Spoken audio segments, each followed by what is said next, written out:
નમસ્કાર, આપ જોઈ રહ્યા છો જનસાક્ષી ન્યૂઝ। નજર કરી આજના મુખ્ય સમાચારો પર। કાશ્મીરના પહેલગામમાં આતંકવાદીઓએ આડેધડ ગોળીબાર કરતા 26 પર્યટકોના મોત નીપજ્યા હતા, જ્યારે અન્ય પર્યટકો ઘાયલ થયા હતા। 26 પર્યટકોના મોતના પગલે સમગ્ર દેશમાં પાકિસ્તાન વિરુદ્ધ ભારે રોષ ફેલાયો છે।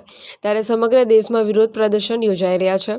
ત્યારે અંકલેશ્વર નગરજનો દ્વારા 3 રસ્તા સર્કલ ખાતે 26 મૃતકોને શ્રદ્ધાંજલિનો કાર્યક્રમ યોજવામાં આવ્યો હતો। 26 મૃતક પર્યટકોને શ્રદ્ધાંજલિ અર્પી પાકિસ્તાનના પુતળાનું દહન કરવામાં આવ્યું હતું અને પાકિસ્તાન વિરોધી સૂત્રોચ્ચાર કરી વિરોધ પ્રદર્શન કરવામાં આવ્યું હતું, તેમજ પાકિસ્તાનના ઝંડાને જાહેર માર્ગો ઉપર લગાવી રોષ વ્યક્ત કરવામાં આવ્યો હતો। આ પ્રસંગે અંકલેશ્વરના નગરજનો મોટી સંખ્યામાં ઉપસ્થિત રહ્યા હતા। પહેલગામની અંદર પાકિસ્તાનના જે નાપાક લોકો દ્વારા જે કૃત્ય કરવામાં આવ્યું તે કૃત્યને વખોડવા માટે આજરોજ અંકલેશ્વર શહેરના યુવાનો, બહેનો અને નગરજનો ઉપસ્થિત રહ્યા।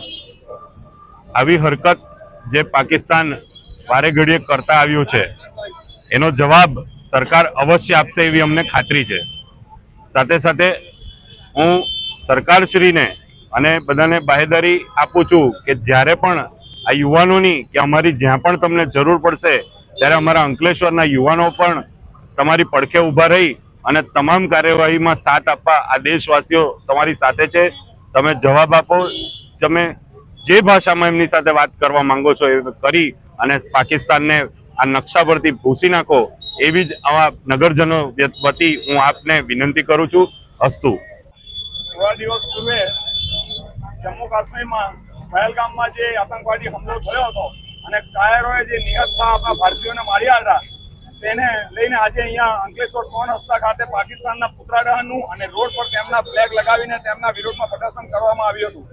બિન રાજકીય રીતે અહીંયા જોડાયેલા તમામ લોકોનો અમે આભાર વ્યક્ત કરીએ છીએ અને ભારતના દરેક ખૂણાથી દરેક લોકોના દિલથી એક જ અવાજ છે કે આ ક્યાં સુધી બેઠીશું અને આ નાપાક હરકત જે ભિખારી જેવી પરિસ્થિતિમાં છે પાકિસ્તાન એને સબક શીખવાડવાનો જરૂર નરેન્દ્ર મોદીને અમે અહીંયાથી એક એલાન કરીએ છીએ કે તમે અહીંયાથી તમારી સાથે છીએ અને એને ફૂંક મારીને ઉડી જાય એવી પરિસ્થિતિમાં છે, પણ મને ખબર છે કે આયોજનબદ્ધ રીતે કામ કરી અને આપણા દેશના યશસ્વી વડાપ્રધાન શ્રી એનો જોરમાં બદલો આપશે અને એમને દાંત ખાતા કરી નાખશે એવો જવાબ આપશે અને બીજી વાર આવ્યો હુમલો કરવાની એ લોકો પ્રયાસ નહીં કરે એવો તાબડતોડ જવાબ જરૂર આપશે। ભારત સરકાર કઈ બાયલી નથી ને બંગડી નથી પહેરી, સમય આવે આયોજનબદ્ધ રીતે એનો જરૂર જવાબ આપવામાં આવશે એવી અમને આશા છે અને ભવિષ્યમાં આવું કામ કરતા પહેલા એ લોકોની રૂહ કાપી જાય એવો જવાબ આપવામાં આવશે।